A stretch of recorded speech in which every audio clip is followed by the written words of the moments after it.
gift from God. Alabama's governor signs a law banning almost all abortions in the state, while lawmakers in Missouri advance a pro-life measure.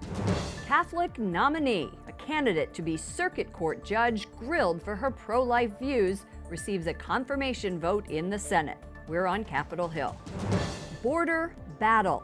The White House releases a merit-based plan to solve the immigration crisis. And a new feminism, how a Colorado-based Catholic group is helping bring women closer to Christ.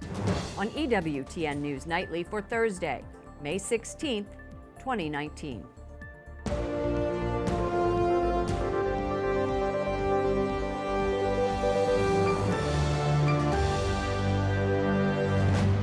Good evening from Washington, D.C., and thank you to those of you joining us from around the world for news from a Catholic perspective.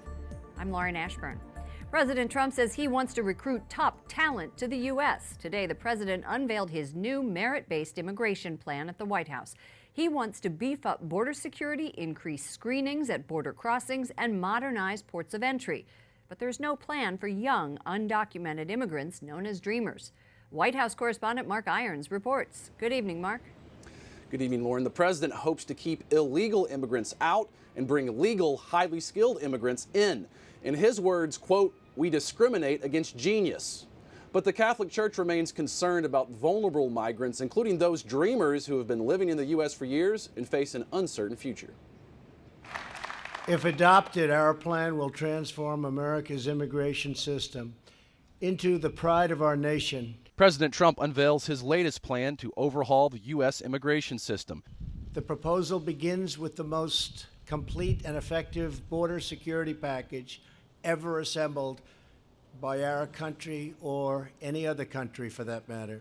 The president is also proposing a merit-based immigration system. It would give priority to migrants with degrees or job skills. But this plan doesn't include a solution for migrants permitted to live in the U.S. under the DACA program. Every single time that we have put forward, or anyone else has put forward, any type of immigration plan and it's included DACA, it's failed. That's a divisive thing. That's one of the things that seems to divide people very quickly and was left out on purpose. Early reaction shows Democrats aren't thrilled about the White House game plan. What I know is that this supposed merit-based system from Donald Trump is a mockery of what America means. Meanwhile, Catholic bishops have long called for a law to protect hundreds of thousands of DACA recipients. Many of these young, undocumented migrants known as Dreamers were brought to the U.S. as minors and have lived and worked here for years. Earlier this year, the U.S. Conference of Catholic Bishops released a statement saying, in part, "We need a permanent legislative solution for those who have spent their lives contributing and living in the United States, the country they know is home."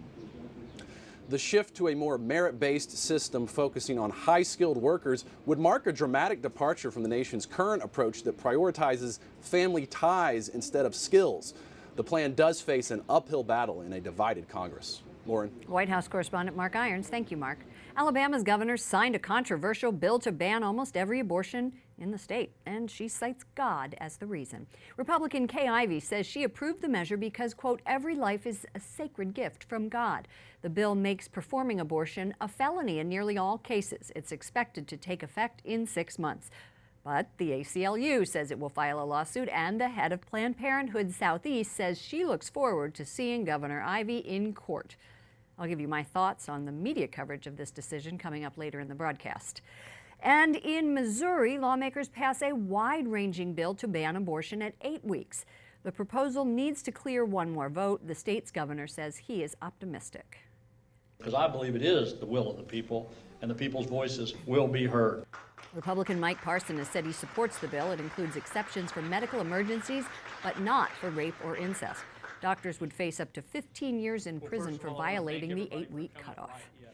And in the Senate, pro-life views came under fire by Democrats. It happened at a confirmation hearing for Wendy Vitter. She works for the Catholic Church as the general counsel at the Archdiocese of New Orleans. Despite repeated questioning about her views, Vitter will become a federal judge. Capitol Hill correspondent Jason Calvi has been following her long confirmation process. Good evening, Jason. Good evening, Lauren. The Senate vote today sends Vitter to the bench for the Eastern District of Louisiana. It ends a year of debate on her nomination. President Trump nominated her back in January 2018. Now, since then, the Senate has cut debate time for these lower court nominees from 30 hours to just 2 hours. And part of that debate time today was spent debating her views on abortion. Democrats tried to block Wendy Vitter from donning a judge's robe. What we're putting on the bench is hard-right ideologues who will do damage to this country for a generation. Democrats pressed Vitter about her pro-life position. Take a look at her confirmation hearing a whole year ago. I assume that we were referring to aborted fetuses who are females. Is that what you were referring to when you said Planned Parenthood kills 150,000 females a year? That is correct. I believe so, Senator. The questioning went on. Do you consider yourself to be pro-life now? Yes, Senator, I am pro-life.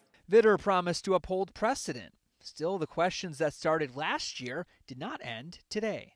When we ask our Republican colleagues directly, do you want to repeal Roe, they're usually silent. But their votes on judges say they do. I don't believe these nominees will be able to set aside their personal views and apply relevant precedent. And my concern is compounded by recent efforts by conservative jurists to overturn long-standing precedents. Yet Democrats could not stop the confirmation of Vitter. If not, the yeas are 52, the nays are 45. The general counsel of the Archdiocese of New Orleans and wife of former Senator David Vitter. Soon, Wendy Vitter will begin a lifetime appointment as a federal judge. I asked Senator Blumenthal last year why it was relevant what Vitter's personal views were on abortion. He said he had worries that she wouldn't clearly state that Roe was correctly decided by the Supreme Court. Now, these worries have grown in the last year as Justice Brett Kavanaugh has replaced the court's swing vote, Anthony Kennedy. Lauren? Capitol Hill correspondent Jason Calvi. Thank you, Jason, for monitoring this story. New York City Mayor Bill de Blasio says he's running for president. Donald Trump must be stopped. I've beaten him before, and I will do it again. The 58-year-old has drawn small audiences in early visits to several primary states, and a recent poll says more than 3/4 of New York City voters say he shouldn't run.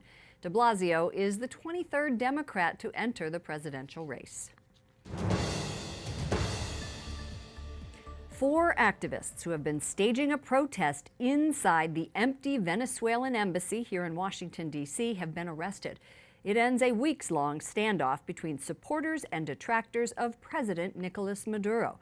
Correspondent Wyatt Goolsby has the latest from outside of the Venezuelan embassy. Good evening, Wyatt. Good evening, Lauren. Police remain stationed outside of the embassy tonight. A State Department spokesperson says federal law enforcement entered, arrested, and removed 4 trespassers this morning. A lawyer for the activists say they are still awaiting what charges they may be facing. All this as Venezuelans suffer from an economic and diplomatic crisis that has caused millions to flee the country. Libertad! Libertad! Supporters of the U.S.-backed Venezuelan opposition leader Juan Guaido chant freedom outside the South American country's embassy in Washington. Freedom for their people and freedom for their embassy. This is our embassy and we want it back. Today, they got what they came for. Police and federal law enforcement entered the embassy early this morning and arrested 4 activists inside. For weeks, demonstrators who consider Nicolas Maduro to be the legitimate Venezuelan president had been held up inside, posting signs like "coup failed," a reference to an unsuccessful attempt by some Venezuelans to remove Maduro from power. Yesterday, civil rights activist Jesse Jackson brought food to the activists. We hope that our government will see the wisdom in convening the United Nations and reconciling forces in Venezuela, not overthrowing forces in Venezuela. But these protesters disagree, saying Maduro will never willingly give up his power. Their goal is to stand in solidarity with the Venezuelan people who are suffering. Really, we're here to tell our people back home, you can do it. Have faith. And faith is exactly what Father Jose Palmar told me he has. Father Palmar is an outspoken priest and Venezuelan journalist who fled his country after Maduro's government shut down his radio station and harassed him and his family. He's been critical of Maduro's socialist policies for decades. Speaking to him through a translator, he urged Catholics to pray for Venezuela. There are 3 ways to do it. The first one is to pray. The second is to pray with faith. And the third one is to pray with faith and hope. The Venezuelan Bishops' Conference has urged an end to the violence. They have not called for an overthrow of Nicolas Maduro, but many have said quietly there needs to be a change in government to help the people who have no food or medicine. Lauren? Correspondent Wyatt Goolsby reporting from the Venezuelan embassy in Washington. Thank you, Wyatt. A Vatican court has decided not to initiate canonical charges against a former Vatican official after an investigation into allegations he made sexual advances toward a woman in the confessional several years ago. Father Herman Geisler stepped down from his position with the Congregation for the Doctrine of the Faith in January. For more on this story, including what Father Geisler's religious community is saying, visit our partners at CatholicNewsAgency.com. Worldwide markets have swung wildly in recent weeks as trade tariffs escalate between the United States and Beijing. Yet, the Vatican Secretary of State says Pope Francis sees China as, quote, a great country. Cardinal Pietro Parolin made the remarks earlier this week in an exclusive interview in state-run newspaper in the communist nation. He said, quote, the Holy See hopes that China will not be afraid to enter into dialogue with the wider world. Last September, China and the Vatican signed a provisional agreement over the appointment of bishops. The issue had hampered diplomatic relations between the two for decades. Father Bernardo Cervellera is editor-in-chief of Asia News. He joins us from Rome. Welcome back to our broadcast, Father. Hi, good evening to you. Cardinal Parolin told the Global Times that the channels of communication are working well to move ahead from the signed provisional agreement in China. Now, did he give any indication when we can expect a signed deal?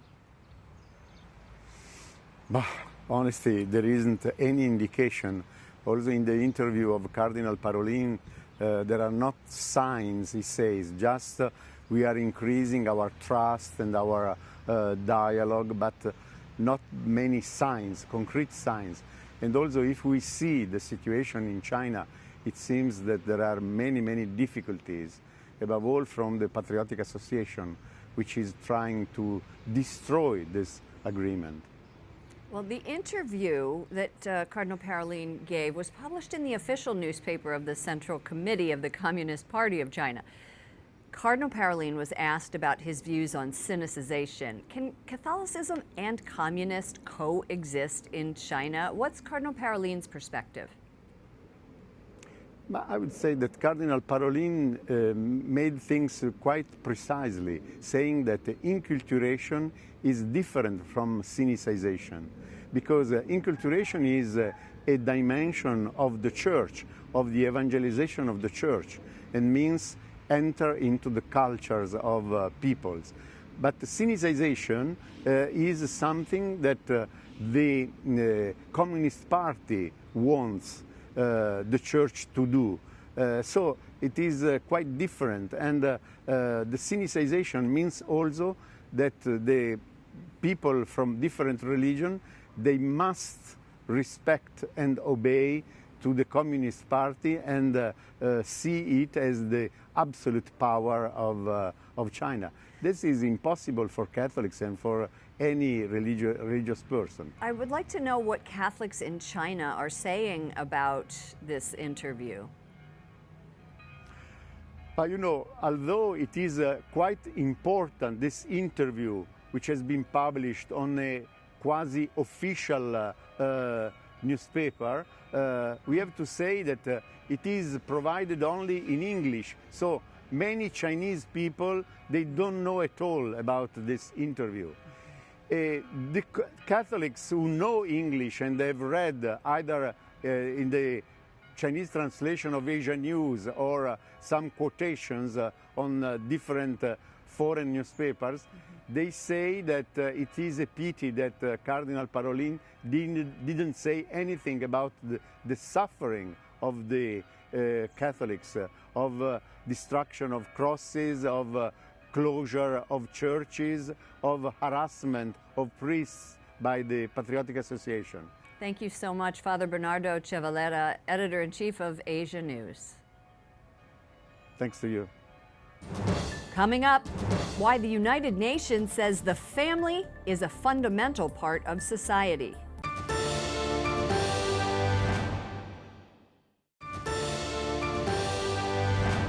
The United Nations celebrated its 25th annual International Day of the Family. UN members and pro-family NGOs, including the Holy See Mission to the UN, met to show worldwide support for the natural family as the fundamental unit of society. The impact of this personal tragedy when a family breaks down really ripples out to society, culture, and countries. Since 1994, the UN has increased its effort to view the family as something that needs the protection of society and the state. The UN has consistently talked about in the last 25 years that sustainable development can't be achieved without the family, and that nations need to support family-oriented policies. We welcome Sabrina Farisi, our UN correspondent, to the broadcast. She joins us from the United Nations in New York City. Welcome, Sabrina. Thank you, Lauren. Good to be here. The Catholic Church sees the family as the building block of society. So what did the participants in the conference say about how family breakdown affects nations? You think of it as affecting communities and families, but what about nations? Well, when the family breaks down, it has a ripple effect across society. So when you see families breaking down, you see greater incidences of poverty. You see more problems with mental health, with physical health. You see boys joining gangs because they're looking for a father figure. And you see more girls becoming pregnant as teenagers. So one of the participants was an economist with Brigham Young University, Dr. Joseph Price. And he did an economic study where he talked about how even in the United States, the different states that have the highest levels of married parents actually have the highest economic growth. They have the highest economic, right, they have the highest economic mobility and the least amount of child poverty. So the biggest indicator of upward mobility is a strong family structure. That's really fascinating. And mental health and poverty, all of that. What are some of the ways that the family can be strengthened at the national level? I don't quite understand how that would work. Well, there are many things a nation can do. One of the things is tax relief for families or policies that support families in crisis. Many of the participants, however, spoke about the importance of values-based curriculums in schools. One of the participants in particular, Christine Vollmer, the head of the Alliance for the Family in Latin America, she said that nature abhors a vacuum. So when you fill that vacuum with an education in values, you can turn the situation of family breakdown around. So her curriculum is called Alive to the World. It's been in place for 17 years in public and private schools in Latin America. The results were astounding. In schools that have this curriculum, they see that school violence and bullying ends within weeks of implementing the curriculum, and that teen pregnancies ended within 4 months of this curriculum being in place. Wow. Because children inherently, they want a stable family, and they can learn the values and virtues that will lead to a stable family. Well, I'm curious, this was a conference at the UN. Doesn't the UN look at family structure in a different way than we do as Catholics? That's a very interesting question, Lauren, and I'll tell you a story. 25 years ago, I was actually at the first meeting of the International Year of the Family, May 15th, 1994. I was with a group of students, and the UN moderator was talking about families, and he was being very vague. So one of us asked, well, can you please define the family? And he said, the family is any group of people that care about each other. It could even be a group of orphans living under a bridge in Brazil. When he said that, pandemonium broke out and people started shouting, and they said, how can you have a year of the family if you can't define it? Well, since then, the UN is still somewhat vague about what the family is. Now, most member nations understand the family as the natural structure of a mother, father, and their children. But some UN agencies are now using the term families in a purposefully vague way. Thank you so much. It sounds like it was a fascinating conference. And boy, look at that. You bookended it, right? From the beginning in 1994 to now. It was incredible to be here. Yeah. Right, with EWTN News Nightly as a correspondent. That's great. Sabrina Farisi, thank you so much for your report from the United Nations. All right. Thank you, Lauren. Up next, how a Colorado-based group dedicated to Catholic women is spreading its message around the world. And my thoughts on the media coverage of Alabama's new law to ban almost all abortions.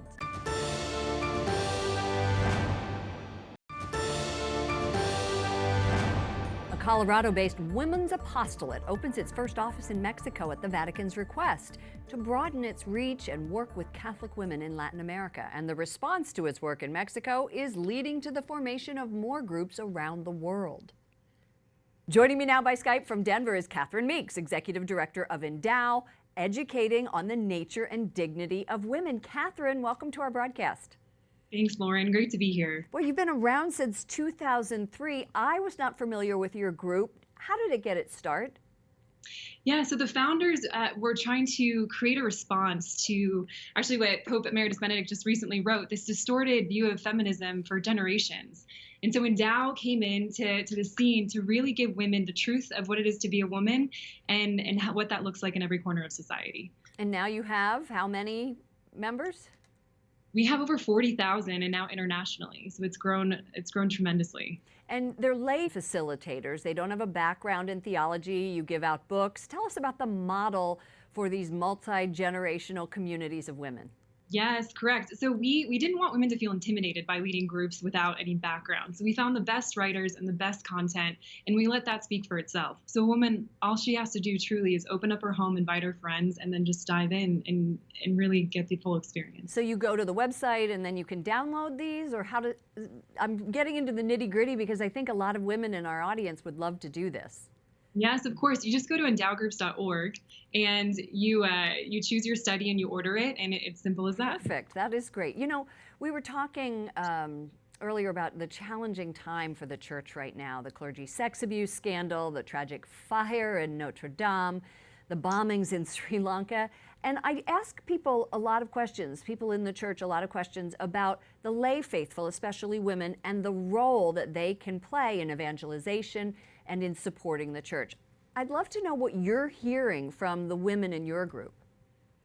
Yes, so what Endow really provides is access to our inheritance as Catholic women. And so no matter what's going on, it is a very difficult time. There's a very special role for women right now because of our receptivity, our ability to heal. We look at St. Catherine of Siena, Edith Stein, these great saints before us, and we're being called to act the same way that they were called to at that time.